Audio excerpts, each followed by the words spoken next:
so it had been a while since I played a Pokemon game. In fact, the last game I played was Pokemon Ruby, and since then, multiple games have released along with several hundred new Pokemon. So I decided to create a challenge that would allow me to play through all the games I'd missed. My challenge is to beat each generation only using Pokemon used by Ash. The game of choice for Kanto was FireRed. I was a big fan of the original Red and Blue back in the day, but had never got around to playing FireRed or LeafGreen, so I thought I'd seize this opportunity. We woke up, decided to go for a walk in the tall grass, but before we could, a stranger arrived. And like every good 10-year-old, we talked to them and decided to follow them to their lab. This actually paid off though, as the stranger held out on their end of the bargain and we got to choose our first Pokemon. For this challenge, I was obviously going to choose Charmander, and before I hear you say Bulbasaur or Squirtle were the best starters, let me tell you my first rule. I can only use Pokemon Ash used in this region, meaning they have had to remain as Bulbasaur or Squirtle, because in the anime they never evolve.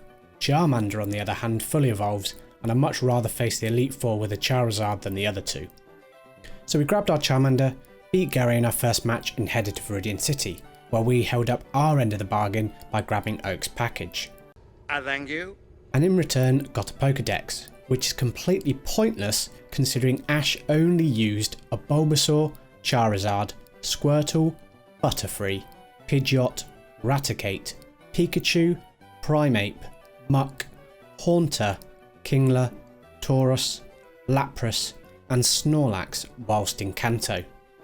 Just before we begin our journey, less than 1% of you are subscribed, so if you like the video please consider subscribing, it really helps me out. So off we went on the start of our adventure, and soon we came across our newest companion, a Rattata, which leads me to my second rule. I can catch the pre-evolution of a Pokemon Ash used. So we caught the Rattata, picked up a Pidgey and headed to Viridian Forest to catch a Caterpie. We made sure we were suitably equipped before attempting the first gym by evolving Caterpie into a Butterfree and got Rattata to level 13 to learn Hyper Fang, and with that we decided to face Brock. Butterfree easily took down Brock's Geodude with a few confusions, but succumbed to a Rock Tomb by Onyx. I decided to bring out Pidgey, and after a period of refusal by Brock to take down Pidgey with a single Rock Tomb, I had an epiphany. I could, Onyx attack missed. Why didn't I do that? That's great. It's great. Why didn't I do that? Critical hit. You're not going to do any damage, Pidgey, so try and just use Sand Attack. Just use Sand Attack. Blind him. Just blind the Onyx. He's missed. Blind him.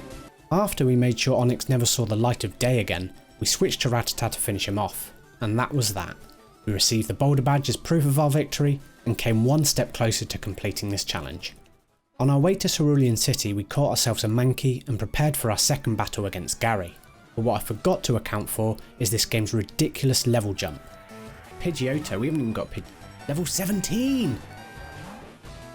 How do they expect me to be at that level already? I thought this was going to be our first tough battle. Rattata took most of Pidgeotto's health using Hyper Fang, and after he fainted we brought out Pidgey to finish it off with a couple of quick attacks. Then we switched to Mankey to deal with Gary's Rattata, who subsequently swept the rest of Gary's team. A pretty easy win considering the level difference. Next up though was Misty. I remember from my Red and Blue days that Misty had an unforgiving level 21 Starmie. As our highest level Pokemon was level 16, we decided to fight the trainers on the bridge and cure Bill of his weird fetish. After defeating the Team Rocket Grunt at the ransacked house, we thought it was time to take on Misty. We thought wrong. At this point in the game we brought in a new rule, the gym leader's ace Pokemon level cap. So we leveled Butterfree to level 20, evolved Pidgey into Pidgeotto and Rattata into Raticate, and with this new look team we went back for revenge. Mankey made it past Misty's Staryu, but quickly succumbed to Starmie. We brought out Pidgeotto to use the same strategy we used against Brock, but Misty's Starmie was just too quick for our team. Pidgeotto could only manage 2 sand attacks before receiving the same fate as Mankey, and Butterfree only survived long enough to hit a Stun Spore. Our hopes of winning lied solely on Raticate, who was now quicker than Misty's Starmie. Doesn't do loads, it's missed. Let's get another Hyper Fang in. Don't know if this, hopefully this crits it. Come on Raticate. And the Cascade badge is ours. With Misty now beat, we made our way south to Vermilion City and the SS Anne, where we met and easily beat Gary. After we talked to the captain, who, by the way, has made the worst career choice decision, we received cut, and at this point in the game we wanted to introduce a new, unofficial rule. I said to my chat that because there are a limited number of Pokemon we can use, I should be able to catch Pokemon of the same kind to teach HMs. After much deliberation, my chat approved the rule, but on one condition. A condition that we'll talk about later on. So we tracked back to catch a Rattata to teach it cut, and then made our way to the third gym. The hardest part of the Vermilion City gym was the damn trash can puzzle, which took an eternity to get through. Once we did, we faced Lieutenant Surge, who was no match for our Raticate. With the third badge in hand, we headed to Viridian Forest to catch 2 Pikachu, one to possibly use in our team, whilst the other was taught Flash to use in Rock Tunnel. Once in Lavender Town, I think the excitement of catching a Haunter got the better of me, as I headed straight to Pokemon Tower and ran into some trouble. Is this Gary? Uh-oh. Uh-oh. Completely forgot about Gary. But even with 2 vastly underleveled Pokemon, we beat Gary pretty easily. I then realised that without the Silph Scope, my venture to Pokemon Tower was completely pointless anyway, and that Haunter would have to wait. So we decided to head west and to the 4th gym. Much like Lieutenant Surge, Erica was no match for our now Charmeleon, who swept her team easily. After obtaining the 4th badge, we infiltrated the Team Rocket hideout, beat Giovanni and gained the Silph Scope. Haunter time. Whilst at Pokemon Tower, we freed the spirit of Cubone's mother and freed Mr. Fuji from himself. For doing so, he gave us a Poké Flute to awaken the sleeping Snorlax. Unfortunately, Chat's condition was regarding just that. Chat's condition is that when attempting to catch Snorlax, I cannot reload the save. I only get 1 chance at each Snorlax that are in the game. Lucky I caught it on the first attempt then. What? Next up is Koga, who, considering his wheezing is 7 levels higher than our Pokemon, is pretty simple. Butterfree used a Sleep Powder Confusion combo to take down both his coughing, whilst Charizard was responsible for muck and wheezing, after some help from Haunter. Now with the 5th badge, we headed to Saffron City and the Silph Company to rid Team Rocket for the last time. This was painful. I couldn't remember where the door key was hidden. I checked every item, I beat every Team Rocket grunt, I even checked flower pots for the damn key. This took me an hour before I gave up and searched Google for the answer.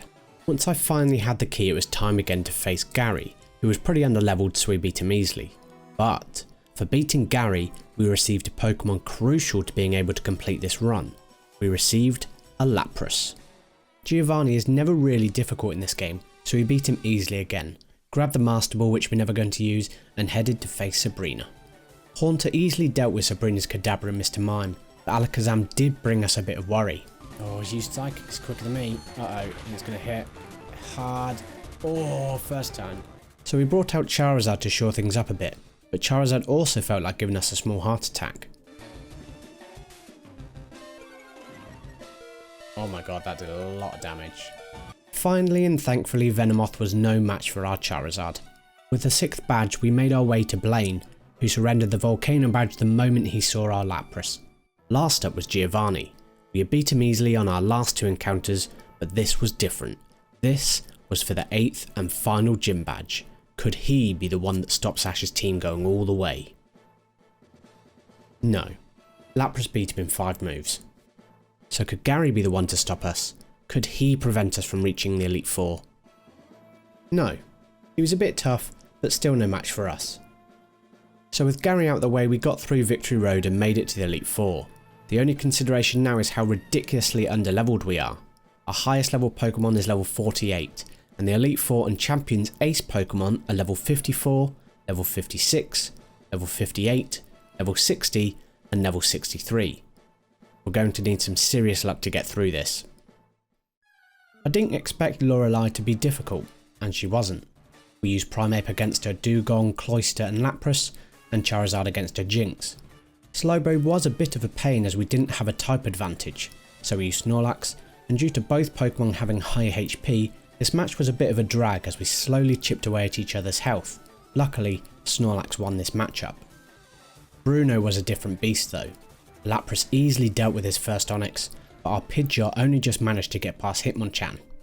Bruno then brought out his ace Pokemon, Machamp, who easily took down our Pidgeot, Charizard, Snorlax and Primeape. Raticate managed to take Machamp's last bit of health away with a Hyper Fang before we used Raticate as a tribute to max revive Pidgeot. Another full restore from Bruno managed to save Hitmonlee and allowed him to tank a Fly and beat Pidgeot. Our final Pokemon was Lapras, who tanked a Brick Break to finally defeat Hitmonlee. But last up for Bruno was his level 54 Onyx, who managed to outspeed our Lapras and finish the battle with a critical hit Earthquake. Unfortunately, we couldn't beat the Elite Four at the first attempt, but we knew this would be difficult. We took what we learnt from the first attempt, wiped away our tears and went straight back in. We used the same strategy for Lorelei. Primeape would deal with a Dugong, Cloyster and Lapras, Charizard had Jinx and Snorlax a Snowbro. For Bruno though, we'd have to try something different. Lapras dealt with Bruno's first Onyx, but this time we chose Charizard to face Hitmonchan. Luckily Hitmonchan's Rock Tomb missed so Charizard could finish him with 2 wing attacks. With Machamp appearing, we left out Charizard who only managed to hit 1 wing attack before fainting.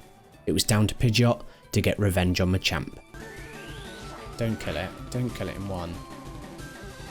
No. That should be enough to kill it. Should be enough to kill it. Okay, that's down. And Pidgeot did it. But there was no time to celebrate as Hitmonlee was next. With Pidgeot at low health, it was no match for the faster Hitmonlee. We brought out Primeape so neither Pokemon had a type advantage, just to whittle away some health. And Primeape did just that. With Primeape down, we brought out Raticate to finish him off with a Hyper Fang. For Bruno's final Pokemon Onyx, we went for the type advantage with Lapras. How is he quicker than my Lapras? Oh, he's got a ground which is weak against, good against ice. We've got Surf. Oh, yes. Come on. Come on. Lapras one hit the Onyx and Bruno was finally defeated. But that wasn't the Elite Four member I was worried about. He's the one I thought would be the easiest. But there was no going back now. We revived our Pokemon and headed for Agatha. We opened the battle against Agatha's Gengar with Snorlax, thinking our normal type Pokemon will be unaffected by Gengar's ghost type moves. What I forgot to consider is that although this game is a remake of a Generation 1 game, this game is technically a Generation 3 game, meaning Pokemon now have abilities, and Gengar's ability was Levitate, meaning Earthquake is now useless against Gengar. Not a great start. We brought out Charizard who luckily managed to beat it with a few flamethrowers after Gengar had used Double Team twice, Confuse Ray and Mr. Toxic. Lapras took down Golbat, but it took Snorlax, Raticate and Charizard to deal with Arbok, and next was Agatha's level 58 Gengar. We were hoping to use Flamethrower again to the same effect, but a critical hit Sludge Bomb took Charizard down. We decided to use Pidgeot to lower Gengar's health before bringing out Lapras to finish it off with a Surf. Now with only Haunter left, our last throw of the dice was to sacrifice Primeape to fully revive Charizard, who won the battle with one final Flamethrower.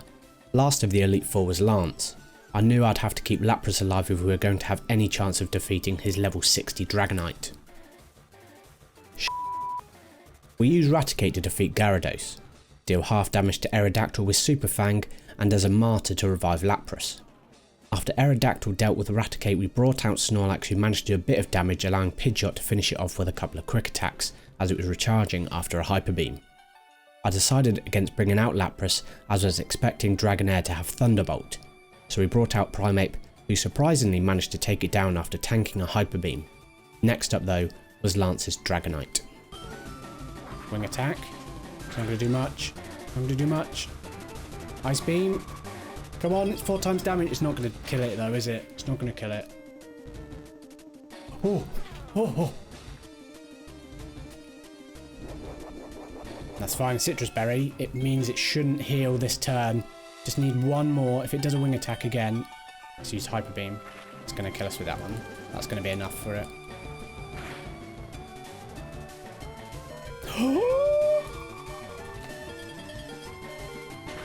It survived with 2 HP!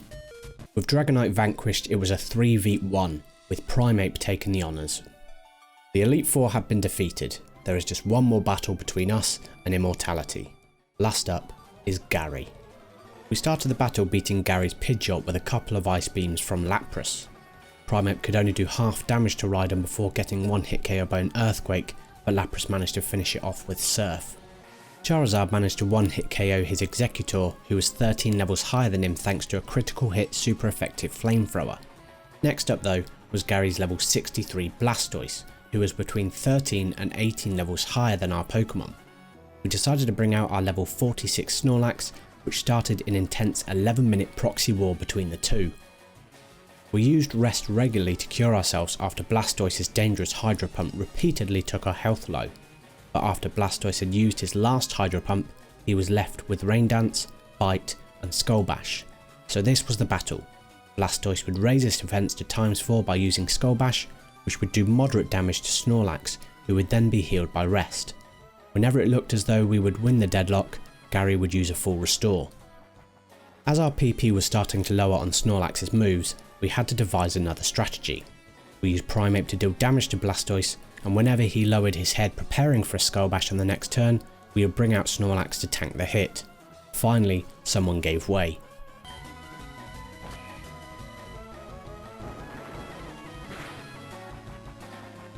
Yes.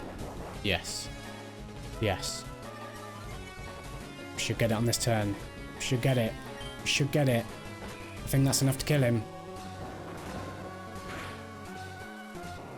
Yes!